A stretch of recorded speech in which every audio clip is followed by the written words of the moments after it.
Me perguntaram sobre API Gateway e Reverse Proxy, achei interessante trazer o vídeo, então vamos lá, sem enrolação, o que é cada um deles, quais são as diferenças e para que eles são utilizados. Vamos começar pelo Reverse Proxy, tá? Pelo desenho a gente já pode perceber que é bem parecido com o Load Balancer, justamente porque na prática ele é. Na teoria o Load Balancer serviria só para fazer o balanceamento de carga, então o usuário enviaria a chamada para o Load Balancer e o Load Balancer enviaria a chamada para os servidores. Porém, quando a gente utiliza um Cloud Provider como, por exemplo, AWS, GCP, a gente sabe que no Load Balancer a gente já tem essas funções. O Reverse Proxy, em teoria, ele seria o balanceamento de carga mais algumas funções, como, por exemplo, o TLS Termination, ele poderia ter um cache, poderia ter uma parte de segurança nessa layer. Então, todas essas funções do Reverse Proxy, nos Cloud Providers, isso já tem no Load Balancer. Então, quando a gente fala de System Design, a gente faz uma entrevista de System Design, a gente utiliza o Load Balancer e não separa os dois, porque os dois ficam geralmente no mesmo lugar, entre o servidor e o cliente. Por esse motivo, é um pouco confuso de entender, mas, em teoria, em System Design, a gente só fala de Load Balancer. Por outro lado, o API Gateway é um pouco diferente. Aqui a gente está falando em nível de API, tá? Então, a grande diferença aqui é que a gente tem uma camada a mais em nível de API,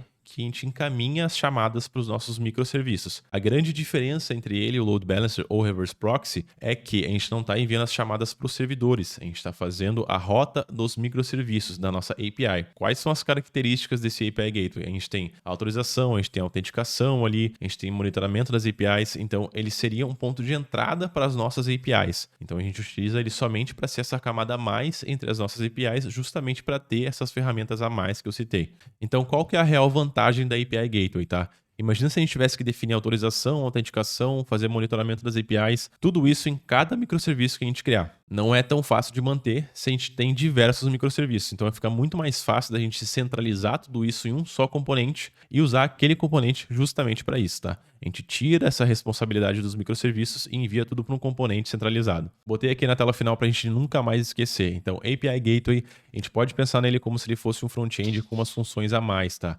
Autorização, autenticação, monitoramento, gerenciamento de tráfego da API. Ele é o nosso ponto central da API e é o nosso componente centralizado. Reverse Proxy ou Load Balancer. Em teoria, eles são diferentes. Load Balancer é para balancear a carga, Reverse Proxy tem todas essas funções como balanceamento de carga, caching, TLS Termination, segurança. Mas na prática, quando a gente fala de System Design, quando a gente usa um Cloud Provider, isso tudo está no Load Balancer. Então a gente só fala de Load Balancer, tá? E é isso. Esse foi o vídeo. Curtiu? Deixa o like, tamo junto, deixa o comentário aí também. Valeu!